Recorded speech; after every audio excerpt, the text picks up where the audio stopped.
Bagong Kimco Exciting 400 VS 2025 Maxi Scoot setup, expressway legal, adjustable rear, dual suspension at may front dual disc brake. Pag-usapan natin ang specs at price nito.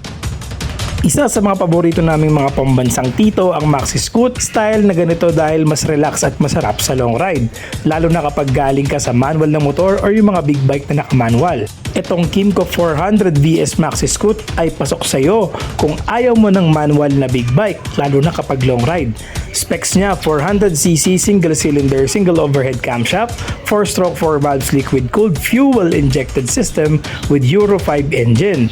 Bore and stroke 82mm by 72.1mm, max power niya 33.5 horsepower at 7,500 RPM, max torque 37.5 Nm at 6,000 RPM, compression ratio 10.8:1, gearbox CVT automatic, fuel tank capacity 12.5 liters, frame type steel tubular, at ang dry weight niya ay 195 kg.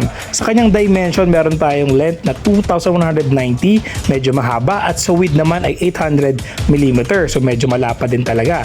Sa height naman niya, meron tayong 1,345mm, so medyo mataas yan pero abot na abot yan ng 5'7". Seat height niya 805mm, ang wheelbase 1,565mm. Para sa kanyang ground clearance naman ay meron tayong 128 to 130mm. So abot na abot talaga to ng 5'6 to 5'7 pataas. Pero yung mga 5'6 pababa, kailangan mo na ng mataas na sapatos or yung malaki yung takong para naman abot mo yung sahig at hindi ka mahirapan mag-maneuver netong exciting. Sa tire size naman natin, meron tayong 120/70/15 sa harapan at 150/70/14 sa likuran. Parehas po yung tubeless at nakamags na rin po. At ang malupit doon, yung disc brake niya sa harapan ay dalawa.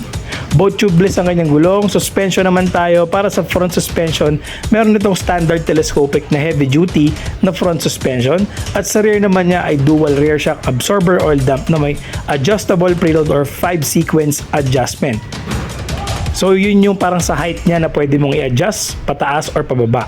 Sa braking system naman, meron itong front dual disc brake system na talagang pang big bike at loaded with anti-lock braking system. Ito po yung ABS na sinasabi ko na perfect combination kapag naka big bike ka or maxi scoot. So meron siyang front dual disc brake with ABS, and sa likod naman naka-disc brake din ito with ABS or anti-lock braking system na din. At ito ba ang ibang mga features nitong bagong Kimco Exciting VS? Meron itong traction control system, meron itong smart keyless system, at park brake, adjustable na brake lever, full LED lighting, at colored LED panel. So doon pa lang panalo ka na, meron kang park brake, adjustable na brake lever, at naka all LED pa ang ilaw. Pinaka-importante dito yung park brake mo kasi medyo mabigat siya, na merong 195 kg sa dry weight, or pagka meron ng langis yan at gasolina, mga nasa 220 or 210 na yan ng timbang. So pinakamagandang bagay yung park brake para pagpababa or padaustos yung kalsada, pwede mong pindutin or i-activate yung park brake mo para hindi ka gumalaw dahil nga automatic scooter ito, kaya kailangan meron kang park brake. Yung pinaka nagustuhan ko lang dito, adjustable na rin yung kanyang brake lever. Pero yun lang, yung kanyang panel still LED pa rin at hindi pa rin to activated or wala pa siyang phone mirroring, wala pang navigation, na sana nilagyan to ni Kimco para talagang sumabay na sa market ngayon ng mga modern day specs na Maxi Scoot tulad nung bagong labas ni Bristol Motorcycle. Napakaganda din ng camelback style seat nito na may lumbar support, kaya perfect sa long ride. Panalo na din ng safety nito, lalo na sa mga braking system at suspension dahil nga sa ABS at traction control nito.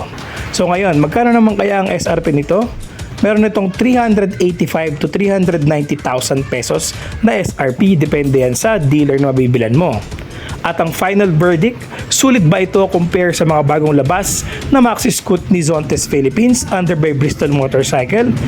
Yan ang susunod nating vlog at pagkukumpara natin yung apat na Maxi Scoot na 400cc expressway legal dito kay Exciting 2025 VS. At ito naman ang sample installment ng price nitong si Kimco Exciting VS 400. meron na itong total cash out na 115,207. And for that down payment, for 1 year, meron kang 28,805 monthly. Sa 2 years naman, meron kang 15,986 monthly.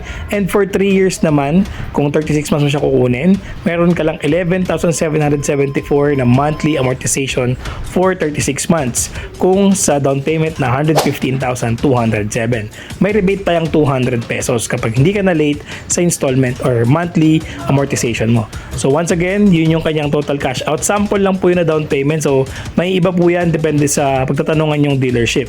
So 115,000 down payment. Tapos sa 1 year, 28,000 monthly. Sa 2 years, 15,000 or 16,000 na rin yun monthly. Then sa 3 years naman is 11,774 monthly. Ayan po, si Kymco Exciting VS400. Once again, this is Bagnicosa. Don't forget to subscribe and like my channel for new scooters update.